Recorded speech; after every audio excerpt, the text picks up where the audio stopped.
yaitu Panglima Besar Jenderal Sudirman yang lahir di Rembang, Padukuhan Rembang, Desa Bantar Barang, tapi kecamatannya Rembang. Aneh ya. Tapi alhamdulillah sekarang ini sampun betul-betul kecamatan Rembang karena sudah berada di Rembang, tidak di Losari. Ini salah satu juga bukti bahwa di Purbalingga khususnya ini lahir termasuk pejuang besar yang tidak tergantikan mungkin sampai akhir zaman bagi bangsa kita Indonesia. Bangsa kita Indonesia yang sudah 78 tahun kemerdekaannya, besok kurang lebihnya sekitar jam 10 bangsa Indonesia itu lahir. Dari tanggal 17 Agustus 1945 diproklamasikan oleh beliau Bapak Soekarno-Hatta atas nama bangsa Indonesia, atas nama rakyat Indonesia.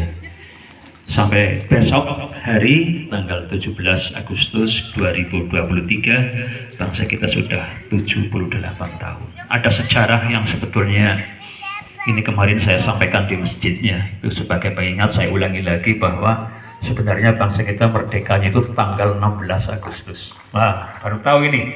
Yang sekolah harusnya tahu, ada peristiwa Rengas Dengklok ya. Nah, itu diculik beneran itu Pak Karno oleh 7 pemuda Indonesia. Diculik karena beliau apa?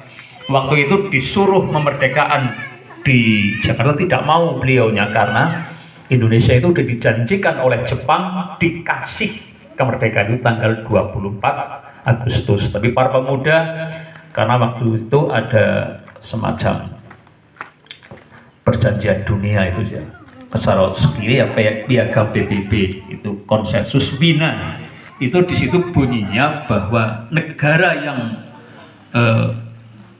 dikasih merdeka sama yang menjajah waktu itu adalah Jepang, itu nanti statusnya harus kembali ke penjajah pertama, berarti Indonesia harus kembali ke Belanda dulu. Makanya terjadi ada agresi Belanda kedua. Belanda dan Sekutu sebetulnya ya kalau lihat konsensusnya nggak salah-salah amat karena memang bunyinya seperti itu gitu. Cuma itu no way bagi pemuda-pemuda Indonesia khususnya yang tercatat besar yang menjadi tonggak sejarah Indonesia juga tanggal 10 November itu di Surabaya dengan gema takbirnya Bung Tomo setelah mendapat izin dari beliau Kiai Haji Hasyim Asy'ari yang mengadakan waktu itu adalah ijtihad bahwa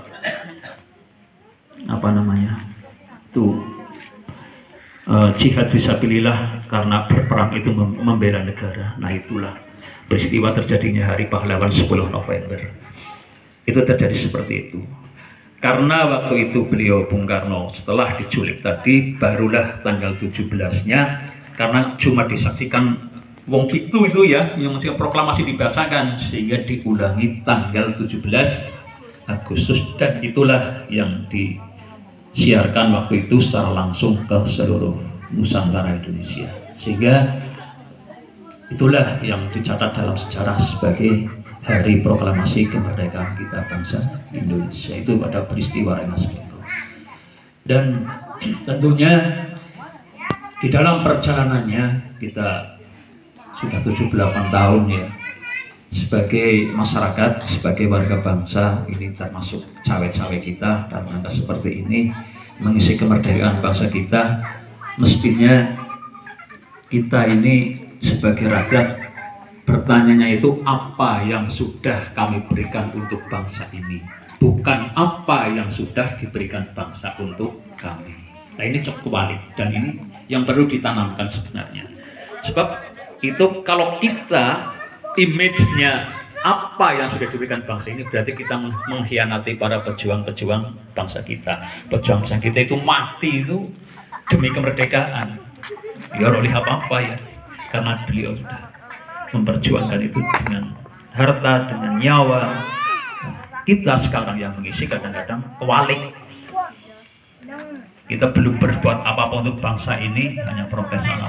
Apalagi sekarang terkait dengan masalah mengisi kemerdekaan, tentunya kita juga sebentar lagi bangsa kita nanti tanggal 14 Februari 2024 juga akan mengadakan hajat besar pemilihan umum. Nuwun sewu, saya ingatkan lagi, kita jangan terpengaruh dengan namanya sosial media. Namanya apa? Dunia maya ya. Berarti itu dunia yang tidak betulan. Nah, begitu aja, itu enak. Coba lihat deh sekarang. Kalau kita lihat HP sekarang, wah, orang anak wong bener. Oh, saling sikut sana sikut